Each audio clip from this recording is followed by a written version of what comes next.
SDG7, affordable and clean energy. The central objective of Sustainable Development Goal 7, or SDG7, is immense: ensuring access to affordable, reliable, sustainable, and modern energy for all by 2030. This goal is fundamentally built on three core outcomes: universal access to modern energy, substantially increasing the share of renewable energy in the global mix, and doubling the global rate of improvement in energy efficiency. While the ambition is clear, the current reality presents a stark picture of the challenge ahead. Globally, progress has been uneven. Although 91% of the world's population had access to electricity in 2022, roughly 685 million people still live without power. The trend reversed recently, with 10 million more people lacking access in 2022 than in 2021, partly due to global shocks like the COVID-19 pandemic and the war in Ukraine. And that access deficit is heavily concentrated now, isn't it? Absolutely. The majority of the unelectrified population resides in sub-Saharan Africa, where the number of people without access only marginally decreased between 2010 and 2021, moving from 591 million to 586 million due to rapid population growth outpacing access growth. By 2030, projections show that 85% of the remaining 660 million people without electricity will be in sub-Saharan Africa. These remaining populations are the hardest to serve, often living in remote areas or regions affected by fragility, conflict, and violence. The clean cooking crisis is perhaps even staggering. It is. In 2022, approximately 2.1 billion people still relied on polluting fuels and technologies like charcoal, coal, crop waste, dung, kerosene, and wood for cooking.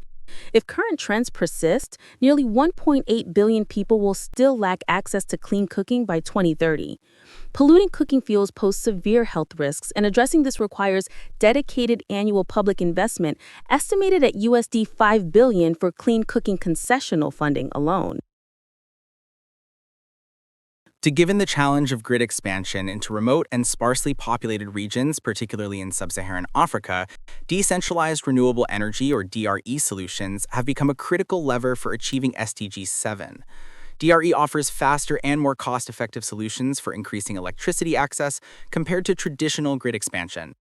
The integrated approach, combining DRE with traditional grid infrastructure, is seen as the optimal design, rather than requiring DRE to replace the grid entirely. DRE solutions such as solar photovoltaic systems, solar thermal systems, solar home systems, and mini-grids are crucial for reaching universal access.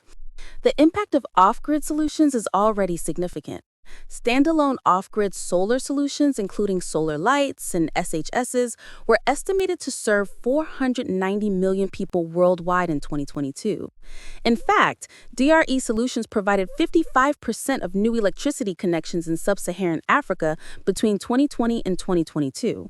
The proper utilization of solar home systems actually magnifies the cost advantage of an integrated approach, because not every household requires connection to a high-powered grid.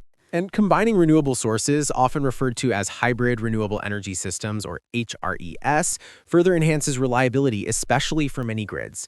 Least cost modeling suggests that to hit SDG target 7.1 by 2030, a combination is essential. 53% of new connections must come from the grid, but 44% must come from standalone solar PV and 3% from mini grids.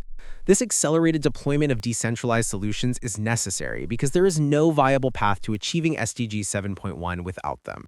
Beyond basic energy access, DRE also supports socioeconomic development through productive uses such as solar water pumps, refrigeration for medicines, and powering schools and micro-enterprises, creating jobs and improving quality of life. For instance, solar PV technology has been used to electrify about 1,500 healthcare facilities in Chhattisgarh, India, powering cold storage for critical vaccines and diagnostics. Despite the technological promise, the financial hurdle is enormous. To align with the pathway limiting global warming to 1.5 degrees Celsius, clean energy investments in developing countries, excluding China, need to rise more than sixfold, from USD 280 billion in 2023 to USD 1.8 trillion by 2035. Currently, advanced economies and China account for 85% of all clean energy investments, highlighting severe regional imbalances. A major barrier is the high upfront cost of clean energy technologies, coupled with inadequate access to affordable financing in developing economies. The cost of capital for utility-scale solar PV projects in large developing economies can be at least 2 or 3 times higher than in advanced economies.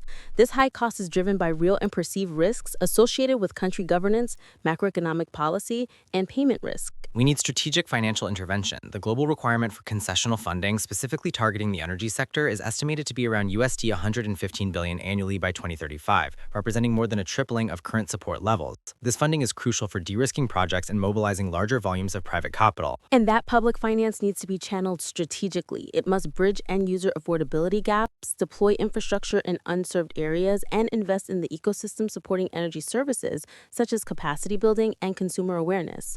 For low-income economies and high-risk countries, publicly driven interventions, often using highly concessional debt and equity, are necessary to meet the shortfalls.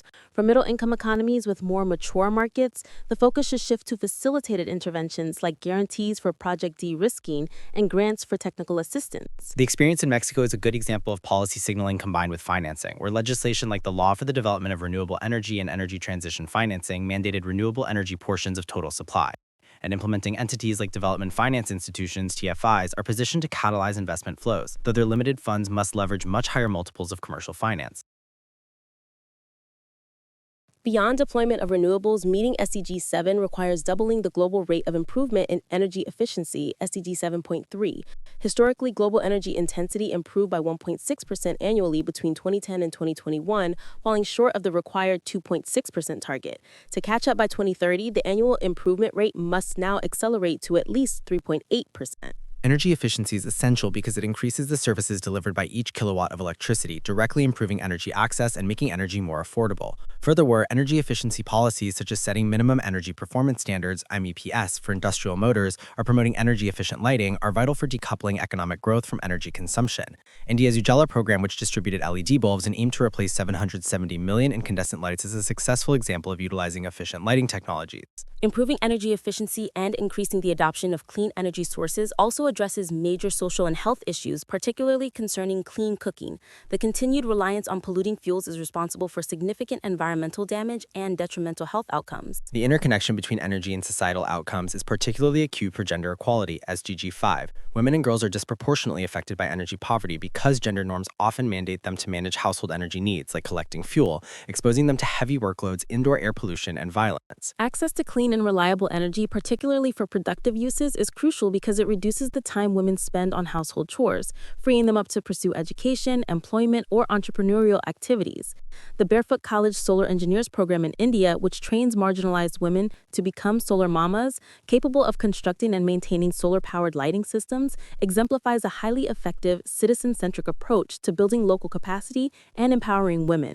Ultimately, achieving SDG7 requires moving beyond isolated energy-focused interventions toward cross-sectoral collaboration involving stakeholders in agriculture, water, education, and health. By integrating DRE deployment with effective policies on energy efficiency and targeted financing, we can create a resilient and inclusive energy system that supports broader socioeconomic development worldwide.